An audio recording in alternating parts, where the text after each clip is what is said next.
Alright, next project. Here's my 89 FJ62, and we're going to install an auxiliary transcooler. So the reason I'm doing this is because I had a transmission overheat in my CSF, which I don't know how long it was on there, but it's really old. So I went with the Mishimoto radiator and Hayden water pump, which I have videos, separate videos on each of these installs, the radiator and the water pump. I'm just going ahead and changing out everything while I'm at it. But if you're just doing the auxiliary transcooler to these, I did order the Mishimoto initially, but it was too wide. You don't really have much space here. You can see with just the size of my hand. So no big deal. I just returned that and went with the Hayden, and this is just off Amazon. I think it was 50 bucks, so can't hurt to save $100. It comes with a little bit of hose, but you're gonna need, I'd probably go ahead and grab 8 or 10 foot. Good thing to know about this is that it's made in South Korea, so I was happy to see that. No Chinese made parts here. Okay, first things first, get your fittings correct. So you have the same 90-degree fitting, same connection, goes directly to the radiator as you had before. Nothing changes on the driver's side. So if you have your original radiator, you don't have to mess with that line at all. But if you're like me and installing a new radiator, then take this bottom line and connect it right to it. And then for the top line, this one, that's your return. So the bottom is your feeding line from the transmission to the built-in transcooler in your radiator, and then the top line is the return.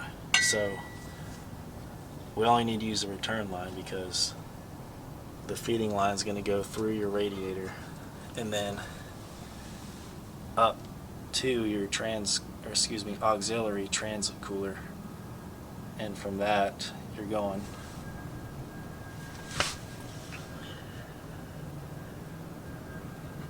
back down to your return line.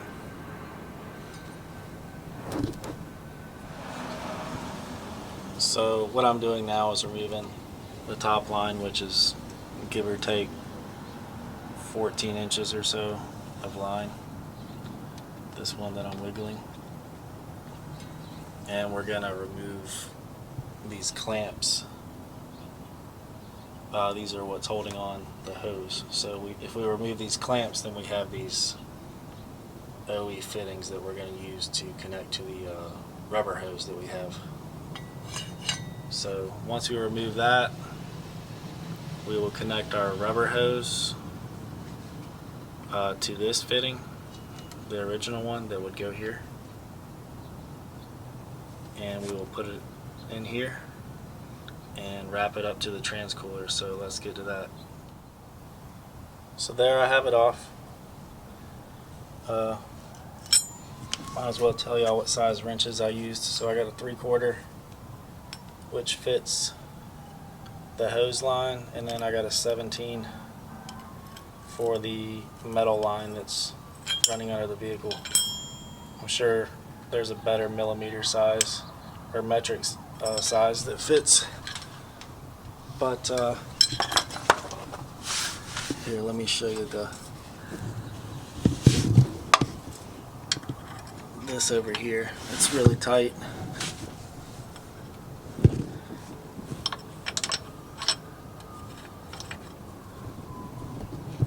So that's where that is.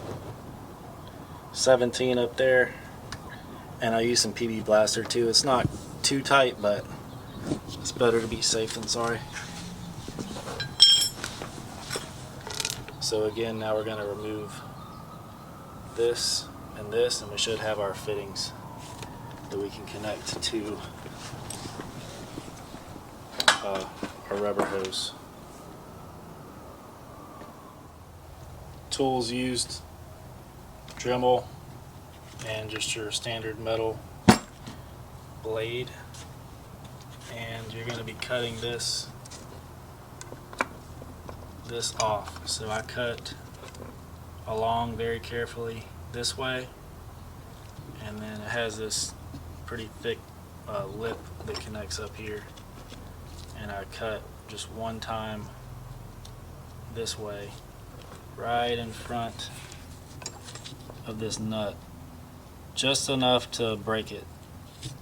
So just take your time, be careful with it, and all I did was cut just enough where I could get my big screwdriver in between there and just pry it apart like so, and I held the other end with some channel locks. So it'll break apart just enough where you can slide this out. So this fitting, we're going to get one from the other side, and then we will use both these fittings to get the job done.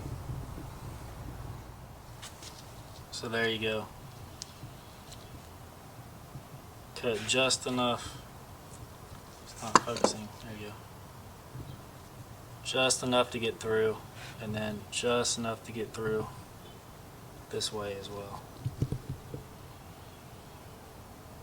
There we go. So now we're just going to take the screwdriver and break it. I went ahead and put the hoses on here and mounted it to my AC condenser, and please ignore this condenser. It's who knows how old. It could be the original. So that's going to be one of my next projects on this thing. But anyway, the hoses are run down below. So let me show you what I have. I labeled this one. I just put some red tape. So that's the bottom of the trans cooler up front, and that's going to go back to the return line here. And the other line is coming from the top of the trans cooler, and it's going to connect to your radiator here. So you have hot fluid coming from your transmission going into your radiator on the driver's side. That's cooling.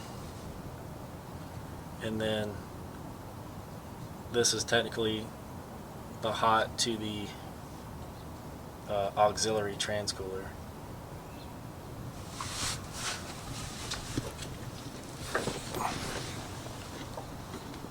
So hot from the radiator cooler to the auxiliary transcooler will be at the top. So you want hot fluid to enter the top and then cool its way down.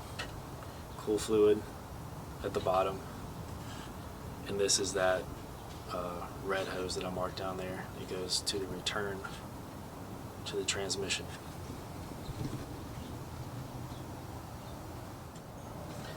Just want to show y'all what I have here.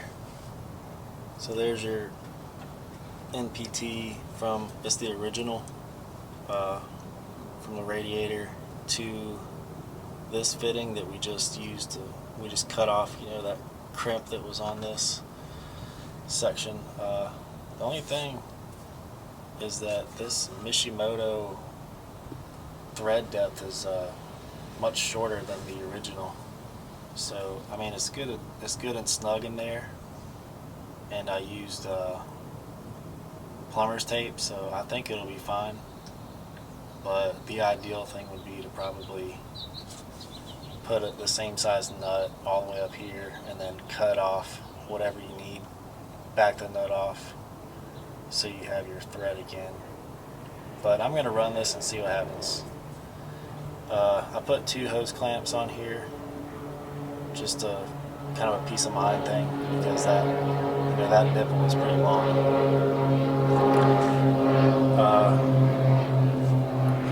And then here's the return line. You can see what it looks like before it's connected. So this one's gonna go back here, and once we connect that, we are finished. So there you have it. Auxiliary trans cooler installed. I just put this bracket back on. I don't think I mentioned that earlier, but it's only 3 bolts on each side, and then 1 in the center here. I want to give a shout out to the I Hate Mud app, because a fella on here posted a few years ago the Cade Fire. It's a really good ad, and I appreciate your help, and I wanted to make a video to just help anyone else who's in the same boat as me that hasn't done this before. I'm not a mechanic, but I want to get things done on my own every now and then. This diagram helped out a lot, so thank you for that. I hope this video helps y'all. Let me know if you have any questions.